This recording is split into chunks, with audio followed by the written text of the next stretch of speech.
শফিকুল, কি? তোমার হাতে ওটা কি? লোহার স্টিক। লোহার স্টিক? হ্যাঁ। তো লোহার স্টিক দিয়ে তুমি কি করবা?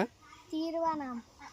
তীর বানাবে? ফার্স্টে এনে বাইন্দা নিম, তারপরে হুইতাটা টাইনে আবার এনে বাইন্দা নিম, তারপরে একটা এলো খুরসি এরম করে মেরে খাটাস মারুন, তারপরে ইন্দুর মারুন, পোক মারুন না।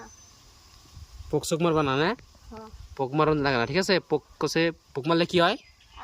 আল্লাহ গজব দেয়। গজব দিয়ে বার হলো পুলিশে ধরে নেব, ঠিক আছে? হ্যাঁ, ইন্দুর মারবা, তারপর আর কি কি মারবা? আর হলো খাটাস মারুন, বিলি মারুন। তাহলে আমাকে চ্যানেলের বিষয়ে কি খবর চাও? আমাকে ইউটিউব চ্যানেল, ফেসবুক চ্যানেলের বিষয়ে? আমাকে ভিডিও যারা দেখতে লাইক শেয়ার করে দিন। লাইক শেয়ার করে দিব। হ্যাঁ। টাটা দেওয়া। টাটা।